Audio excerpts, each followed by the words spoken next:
अब हम अगला टॉपिक देखेंगे, ये डेरिवेटिव ही है इसमें एक्चुअली। अब हमने एक चीज याद रखनी है, जब भी किसी फंक्शन का जो सिंपल फंक्शन आएगा उसका हमने डेरिवेटिव जब लेना है तो उसमें हमने एक चीज याद रखनी है। वो क्या? हमने सबसे पहले फंक्शन का डेरिवेटिव ले लेना है। वो जो भी इसके ऊपर टेक्निक लगाएंगे, पावर रूल लगे तब वो लगा देंगे, अगर प्रोडक्ट रूल है तब वो लगा देंगे। तो ये हमने लिख दिया डेरिवेटिव। फंक्शन का डेरिवेटिव सबसे पहले लेना है और उसके बाद एक चीज इसमें नहीं भूलनी, वो ये कि आगे जो फंक्शन का, ये फंक्शन के आगे जो इधर वेरिएबल पड़ा होगा उसका डेरिवेटिव लाजमी लेना है, डी बाई डी एक्स। अब यहां पर क्या है? जी ऑफ एक्स है, यानी कि वो जो फंक्शन था, फंक्शन के आगे जो वेरिएबल था उस वेरिएबल का भी डेरिवेटिव लेना है। तो ये आगे जरूर लिखना है, यानी फंक्शन का डेरिवेटिव और आगे फंक्शन छोड़ के जो ब्रैकेट के अंदर है उसका डेरिवेटिव, तो वो ये आ जाएगा। ये हमने याद रखना है। इसके बाद अगर फंक्शन इस फॉर्म में आ जाए, d over d x 1 over a x plus b, यानी कोई भी लीनियर फंक्शन है और वो लीनियर फंक्शन 1 ओवर आ गया है और उसकी पावर n है, तो उसको हम किस तरह लिखेंगे? उसके लिए सबसे पहले हम करेंगे क्या, हम सबसे पहले इसकी ना पावर इसको ऊपर ले जाते हैं। तो ये किस चीज में कन्वर्ट होगा? ये हो जाएगा ए एक्स प्लस बी और इसकी पावर क्या हो जाएगी? Minus N. गौर करें, जब पूरे की पावर n है तो 1 की पावर n कर देंगे, ये तो 1 ही रह जाएगा।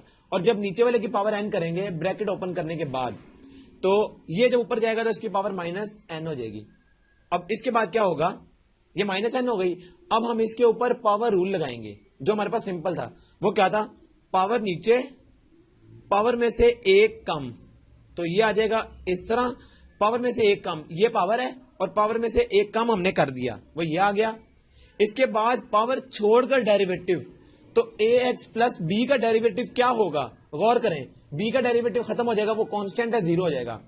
ए एक्स का डेरिवेटिव, ए कांस्टेंट है, ए बाहर आ जाएगा और एक्स का डेरिवेटिव 1 है, तो क्या होगा? जस्ट ए रह जाएगा। और इसको अगर हम मजीद इजी फॉर्म में लिखना चाहें तो वो क्या होगा? इसको हम ऐसे लिख सकते हैं, ये माइनस, ये n उसके साथ a आ गया, दोनों कांस्टेंट हमने अलग कर लिए। और जब हम इसकी पावर को देखेंगे तो ये आएगा माइनस एन माइनस 1। तो गौर करें, अगर पावर में से माइनस कॉमन निकाल लें तो माइनस बाहर आ जाएगा, n प्लस 1 बच जाएगा। तो अब होगा क्या? इसकी पावर n प्लस 1 की पावर साथ आ रहा है माइनस, तो हम इसको रेसिप्रोकल बना लेंगे तो ये प्लस हो जाएगी। तो बेसिकली आएगा क्या? A x plus b power n plus 1। गौर करें, ऊपर क्या था? माइनस एन माइनस 1, उसमें से माइनस कॉमन लिया, n प्लस 1 रह गया और साथ माइनस है ब्रैकेट के बाहर, वो नीचे आएगा तो वो प्लस हो जाएगा। तो हमने ये कर दिया। अब क्या है? अब हमने इसका जब भी 1 ओवर लीनियर फंक्शन आएगा और उसकी पावर n आएगी तो हम उसका डेरिवेटिव इस तरह लिखेंगे, माइनस पावर इंटू ए, वो ये वाला a, और नीचे वाला जो भी होगा उसकी पावर में एक ऐड कर देंगे हम। तो ये इसकी टेक्निक है 1 ओवर लीनियर फंक्शन अगर कोई आ जाता है तो उसको सॉल्व करने की। और हमारे पास function, let suppose simple function f of u है, इसका डेरिवेटिव क्या होगा? गौर करें, यही वाली बात जो हमने पहले मेंशन की है। सबसे पहले फंक्शन का डेरिवेटिव वो ये आ गया, और डॉट फंक्शन छोड़कर अंदर वाला जो वेरिएबल है उसका डेरिवेटिव, वो क्या हो जाएगा? वो बेसिकली उसको हम या तो डी बाई डी एक्स और यू लिख लें, या हम ये लिख लें, या इसकी जगह हम यू डैश लिख लें, यानी यू का भी डेरिवेटिव। तो यू का डेरिवेटिव लिखना नहीं भूलना आगे, फंक्शन का डेरिवेटिव डॉट यू का डेरिवेटिव। इसके बाद अब हमारा जो इंपॉर्टेंट टॉपिक है वो है चेन रूल। चेन रूल, इसकी जो मतलब ये रूल है या इसको फॉर्मूला कह सकते हैं हम, वो फॉर्मूला ये है क्या? D y by d x निकालना है हमने डेरिवेटिव। और किस तरह निकालेंगे? ये बेसिकली दो डेरिवेटिव की मल्टीप्लीकेशन है, देन ये सिंगल डेरिवेटिव बनता है। तो क्या होगा? D y by d t multiply by d t by d x. अब ये क्या है? इसको हम अभी सॉल्व करेंगे और चेक कर लेंगे चेन रूल किस तरह अप्लाई होगा। ये बेसिकली अप्लाई तब होगा जब हमारे पास y किसी मतलब पैरामीट्रिक फॉर्म में आ जाती है, कोई इक्वेशन आ जाती है, यानी y in terms of t और x in term of t। तो हम क्या करेंगे? D y by d t निकाल लेंगे और d t by d x निकाल लेंगे। तो उनको जब मल्टीप्लाई करेंगे तो d y by d x basically हमें मिलेगा। और ये हमें वैसा नजर भी आ रहा है कि ये डी टी और डी टी कैंसिल होगा, तो d y by d x ही आता है। तो हमने अब इसको सॉल्व करना है, वो किस तरह? इसके लिए हम एक एग्जांपल कंसीडर कर लेते हैं। सबसे पहले ये हमारा चेन रूल है और ये किस तरह अप्लाई होगा इसको हम देखते हैं। लेट सपोज हमारे पास क्वेश्चन है ये, find derivative of x cube plus 1 whole power 9 with respect to x. अब गौर करें, एक बात हमें याद रखनी है, वो क्या, जब हम बात करते हैं derivative with respect to something, कोई भी हम वेरिएबल कहते हैं, तो उसका मतलब अलग क्या है, डेरिवेटिव, यानी कि लेट सपोज हम कहते हैं कि y का डेरिवेटिव लेना है इन टर्म्स ऑफ x, यहां विद रिस्पेक्ट टू x, इसका मतलब यह है dy, यानी डेरिवेटिव y का विद रिस्पेक्ट टू x। तो हम इसको इस तरह लिखेंगे, अगर यहां पर हम कहते हैं कि x की बजाय t हो, यानी कि x नहीं है t है, तो हम क्या करेंगे, इसको dt कर देंगे विद रिस्पेक्ट टू dt, यानी जिसके रिस्पेक्ट होगा वो डिनोमिनेटर में आएगा। ये याद रखनी है बात। अब हमारा जो डेरिवेटिव है वो ये है, फंक्शन गिवन है और हमने डेरिवेटिव निकालना है। तो अभी तक हमने कोई भी ऐसा डेरिवेटिव नहीं देखा जिसकी इस तरह ब्रैकेट के अंदर आ रहा हो और उसकी पावर हो। उसको हम किस तरह सॉल्व करेंगे, उसके लिए हम चेन रूल अप्लाई करते हैं। यानी हम सबसे पहले क्या कहते हैं, हम कहते हैं लेट सपोज ये जो फंक्शन था ना ये y के बराबर है, तो एक्स क्यूब प्लस 1 इसकी पावर 9, ये हमारे पास गिवन फंक्शन है। हमने इसको लेट कर लिया कि ये हमारे पास y के बराबर है। अब हमारे पास क्या है, जो ब्रैकेट के अंदर चीज है वो है x cube plus 1, x cube plus 1 है ब्रैकेट के अंदर। इसको हम अनदर फंक्शन सपोज कर लेंगे। लेट सपोज ये t है तो हम t ही कंसीडर कर लेते हैं, इसकी जगह हम u भी कंसीडर कर सकते हैं, v x y z कोई भी। तो हमने क्या किया, मेन फंक्शन को वायलेट कर लिया और उस मेन फंक्शन के अंदर से कुछ हिस्सा जो ब्रैकेट के अंदर था उसको हमने t लेट कर लिया, लेट सपोज। अब हम करेंगे क्या, अब हम ये जो y था ये क्या बन जाएगी, ये वाली इक्वेशन ये बन जाएगी u की पावर 9, क्योंकि u आ गया इसकी जगह। अब हम क्या करेंगे, एक हमारे पास ये बन गई और एक हमारे पास ये इक्वेशन बन गई। हम इन दोनों का डेरिवेटिव ले लेंगे। अब इसका डेरिवेटिव लेंगे विद रिस्पेक्ट टू u। याद रखें जो इसकी राइट साइड पे होगा उसके रिस्पेक्ट डेरिवेटिव आएगा, तो ये आएगा dy बाय du। इसमें dx नहीं लिखना क्योंकि इसमें x का जिक्र नहीं है, u का जिक्र है। अब इसके बाद क्या होगा, जब इसका डेरिवेटिव लेंगे तो गौर करें, सिंपल इसके ऊपर पावर रूल लग रहा है, पावर नीचे पावर में से एक कम, ये आ गया, और पावर छोड़कर डेरिवेटिव, तो du बाय dx आ जाएगा इसका। और हमें पता है पावर छोड़कर जब विद रिस्पेक्ट टू u ही लेंगे, ये बेसिकली u है x नहीं है, तो du डिवाइडेड बाय du ये बेसिकली 1 हो जाएगा, ये 1 बन जाएगा, इसलिए इसको अब लिखने की जरूरत नहीं। तो क्या करेंगे, 9u पावर 8, ये हमारे पास आ गया dy बाय du। इसके बाद अब अगर इसको लेट सपोज हमने इसको u लेट किया ना, तो इसको u कर लेते हैं, t रहने देते हैं, ये u है, u की पावर 9 थी तो इसको u लेट कर लिया। अब इसका डेरिवेटिव लेना है, गौर करें किसके रिस्पेक्ट आएगा, जब हम डेरिवेटिव लेंगे ये basically u is equal to क्या है, एक्स क्यूब प्लस 1। ये इक्वेशन हमने अरेंज करके लिख ली है। अच्छा, अब इसमें डेरिवेटिव किस तरह लेंगे, derivative of u with respect to, गौर करें राइट साइड पे कौन सा वेरिएबल है, x, तो इसके रिस्पेक्ट हम लिखेंगे dx, ये आ गया। अब इसके बाद क्या होगा, इसके ऊपर हम सारे के ऊपर इसका डेरिवेटिव लेंगे, तो विद रिस्पेक्ट टू x क्या डेरिवेटिव आएगा, इसका डेरिवेटिव तो बन जाएगा पावर रूल के बाद 3x, यानी पावर नीचे पावर में से एक कम, तो 3 माइनस 1 2, ये आ गया। और 1 का डेरिवेटिव तो हो जाएगा 0, क्योंकि हमें पता है कांस्टेंट का डेरिवेटिव हमने सबसे पहले बात की थी वो 0 होता है। अब ये क्या आ गया, du ओवर dx क्या आ गया, ये आ गया 3x स्क्वायर। अच्छा, एक डेरिवेटिव हमारे पास ये आ गया, दूसरा डेरिवेटिव ये आ गया। हमने अब इसके ऊपर चेन रूल अप्लाई करना है, क्योंकि अभी हमारे पास dy बाय dx नहीं आया और हमें क्वेश्चन में गिवन क्या था, डेरिवेटिव निकालना है इस फंक्शन का विद रिस्पेक्ट टू x, यानी गिवन फंक्शन y का विद रिस्पेक्ट टू x निकालना है। लेकिन अभी तो हमने dy बाय du निकाला है या du बाय dx निकाला है, तो dy बाय dx हमने अभी नहीं निकाला। उसके लिए हम क्या करेंगे, बाय अप्लाइंग, बाय यूजिंग क्या, चेन रूल। तो वो क्या होगा, अब गौर करें, dy बाय dx, उसके लेफ्ट हैंड साइड तो dy बाय dx होगी, राइट हैंड साइड पे हम क्या लिखेंगे, ये गौर करें। अब dy बाय dt था, वैसे देखा जाए तो ये t की रिस्पेक्ट था, लेकिन यहां पर हमने u की रिस्पेक्ट बात की है, तो dy by du dot du by dx, तो ये बन जाएगा हमारे पास चेन रूल इस केस के लिए। और अगर हम यहां पर देखें तो ये क्या बनेगा, ये हमारे पास अब आएगा, गौर करें सिर्फ वैल्यूज पुट करनी है। dy बाई डी यू की वैल्यू थी 9u8 dot D you by d x, ये क्या था D you by d x, वो ये आ गया। तो वो क्या आएगा बेसिकली, वो ये आएगा D you by d x हमारे पास है 3x², ये आ गया। और इसके बाद क्या है, गौर करें 3 9 जब मल्टीप्लाई होगा तो 27x² और u8 है, लेकिन हमने तो u में आंसर नहीं लेना, हम किस में लेंगे, जो वापस पुट करेंगे हम u की जगह क्या लेट किया था हमने x³ + 1, तो वो हम इसमें लेट करेंगे x² और यहां आ जाएगा x³ + 1 और उसकी पावर 8, क्योंकि ये सारा तो u है।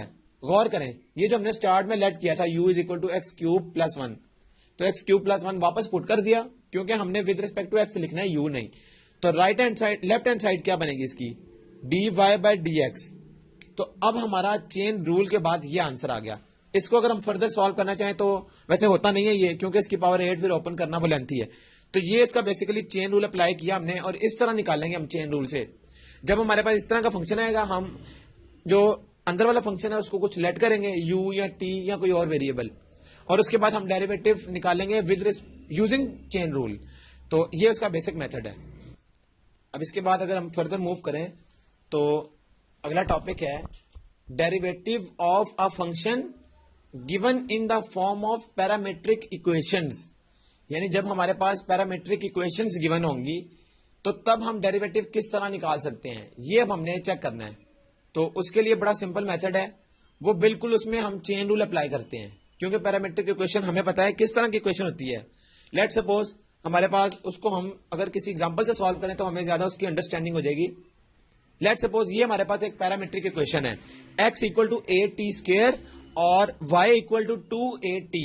इसका मतलब है हमने डेरिवेटिव निकालना है, तो किस तरह निकलेगा, गौर करें हमारे पास पैरामेट्रिक इक्वेशन ये दो हैं, x in term of t और y in term of t। तो अब हम क्या करेंगे, हम जो x वाली थी ना उसको लिखा हमने x = at²।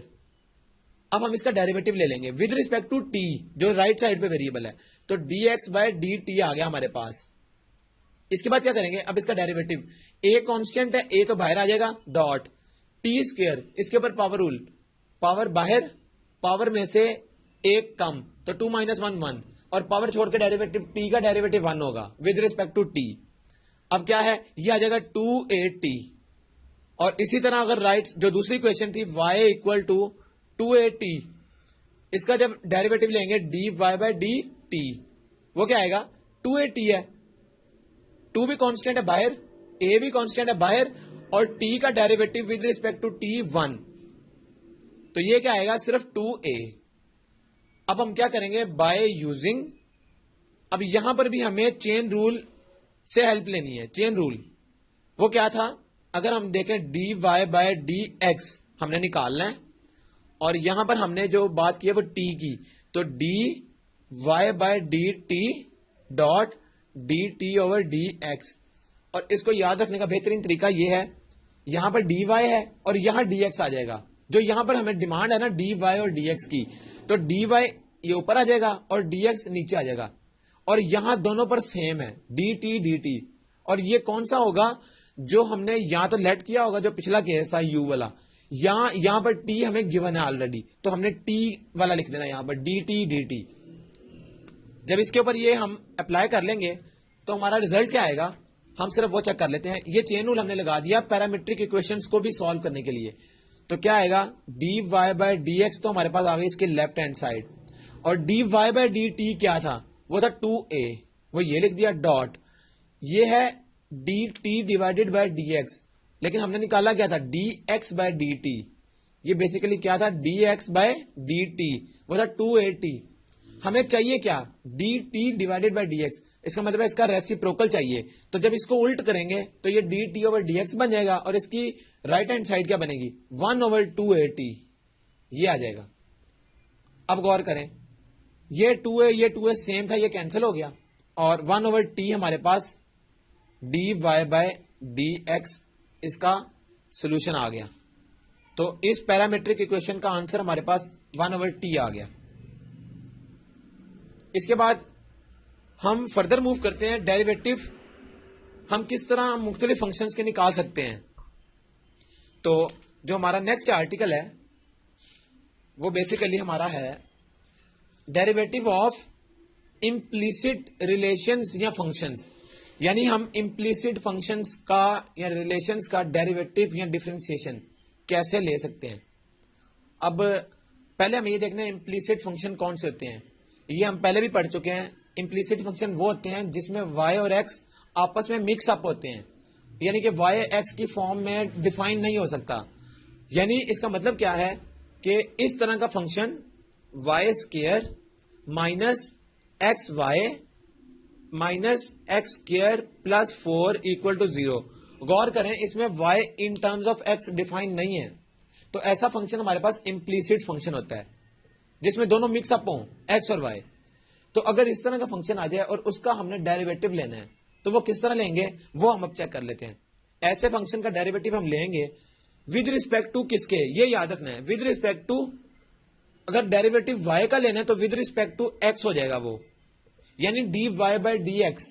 तो वो किस तरह लेंगे, अब जब फर्स्ट वाले का डेरिवेटिव लेंगे विद रिस्पेक्ट टू x तो गौर करें क्या आएगा, इसका डेरिवेटिव लेंगे तो पावर रूल लग जाएगा, 2y यानी पावर नीचे पावर में से एक कम, तो 2 माइनस 1 इसकी पावर 1 ही रह जाएगी, और पावर छोड़कर डेरिवेटिव तो वो dy बाय dx ही आएगा। ये याद रखें बात, क्योंकि हम डेरिवेटिव y का ले रहे हैं लेकिन विद रिस्पेक्ट टू x ले रहे हैं, तो इसलिए यहां पर dy बाय dx आएगा। देन माइनस, अब x और y दो वेरिएबल आ गए या दो फंक्शंस आ गए, इनका डेरिवेटिव हमें पता है प्रोडक्ट रूल लगता है। तो प्रोडक्ट रूल क्या होगा, फर्स्ट का डेरिवेटिव जब हम लेंगे तो x का derivative with respect to x 1 आ गया, dot y second as it is, और plus first as it is और सेकंड का derivative with respect to x, तो वो dy बाय dx आएगा। ये याद रखना है, ये इसका डेरिवेटिव 1 कभी भी नहीं होगा। क्यों, क्योंकि dy बाय dx हम निकाल रहे हैं, यानी with respect to x derivative ले रहे हैं हम, तो वो dy बाय dx आ जाएगा, यानी कि वो dy बाय dx ये 1 के बराबर नहीं है। अगर होता विद रिस्पेक्ट टू y तब इसका डेरिवेटिव 1 होता है। आगे ये तो हो गया इसका, then minus again x square का derivative with respect to x क्या होगा, ये आ जाएगा 2x, क्योंकि पावर नीचे है पावर में से एक कम, तो 2x आ गया। और कांस्टेंट का डेरिवेटिव क्या होता है 0, प्लस 4 का डेरिवेटिव लिखने की जरूरत नहीं, और इक्वल टू 0 आ गया। इसके बाद हमें चाहिए क्या, derivative with respect to x, यानी dy बाय dx हमने निकालना है। तो इसको अगर हम फर्दर सॉल्व करें तो हमें ये आंसर मिल जाएगा। वो कैसे, अब गौर करें, ये हमारे पास लिखी हुई है इक्वेशन,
कोसेकेंड एक्स, सीकेंड एक्स और लास्ट हमारा आता है टेंजेंट एक्स। तो बेसिकली ये हमारी एक अरेंजमेंट है ट्रिग्नोमेट्रिक फंक्शंस की। अब करना क्या है, अब हमने इनके डेरिवेटिव देखने हैं। तो इनके डायरेक्ट डेरिवेटिव क्या होंगे, साइन का डेरिवेटिव विद साइन एक्स का derivative with respect to x, ये हो जाएगा कॉस एक्स, यानी साइन का डेरिवेटिव कॉस, इसके बाद कॉस का डेरिवेटिव माइनस साइन, इसके बाद टेंजेंट का डेरिवेटिव क्या होगा, वो होगा सीकेंड स्क्वायर एक्स, टेंजेंट का आ गया सीकेंड स्क्वायर एक्स। इसके बाद हमारे पास है कोसेकेंड एक्स, तो उसका डेरिवेटिव क्या होगा, माइनस कोसेकेंड एक्स और कोटेंजेंट एक्स, यानी ये दोनों फंक्शन आपस में मल्टीप्लाई हो रहे हैं और साथ माइनस का साइन है। इसके बाद हमारे पास आता है सीकेंड का डेरिवेटिव सीकेंड एक्स का, तो वो क्या होगा, वो हमारे पास आ जाएगा सीकेंड एक्स और साथ में टेंजेंट एक्स मल्टीप्लीकेशन, ये आ जाएगा। इसके बाद लास्ट हमारे पास जो ट्रिग्नोमेट्रिक आइडेंटिटी है, ट्रिग्नोमेट्रिक फंक्शन है, वो है कोटेंजेंट। तो कोटेंजेंट का क्या डेरिवेटिव होगा, इसका डेरिवेटिव आता है माइनस कोसेकेंड स्क्वायर एक्स। तो बेसिकली हमारे पास ट्रिग्नोमेट्रिक फंक्शंस के जो 6 ट्रिग्नोमेट्रिक फंक्शंस हैं, sine, cosine, tangent, cosecant, secant और कोटेंजेंट, इनके डेरिवेटिव क्या हैं। अब ये डेरिवेटिव हमें पता लग गया, साइन का कॉस, कॉस का माइनस साइन, टेन का सीकेंड स्क्वायर, कोसेकेंड का minus cosecant x cotangent x. इसके बाद सीकेंड का है सीकेंड टेंजेंट और कोटेंजेंट का है माइनस कोसेकेंड स्क्वायर एक्स। लेकिन इसमें अगर हमें साइन की कंफ्यूजन रहती है, तो उसके लिए क्या है, गौर करें, जो हमारे पास ट्रिग्नोमेट्रिक फंक्शंस हैं सी से स्टार्ट होने वाले, वो कौन कौन से हैं। एक हमारे पास है कोसाइन कॉस वाला फंक्शन, दूसरा हमारे पास है कोसेकेंड वाला फंक्शन और लास्ट हमारे पास है कोटेंजेंट वाला फंक्शन। यानी कि जो हमारे पास ट्रिग्नोमेट्रिक फंक्शन सी से स्टार्ट होते हैं वो हमारे पास 3 है, इन तीनों के साथ माइनस का साइन है, गौर करें।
अब हम एक और एग्जांपल इसी से रिलेटेड कंसीडर करते हैं। Third, square root tangent x.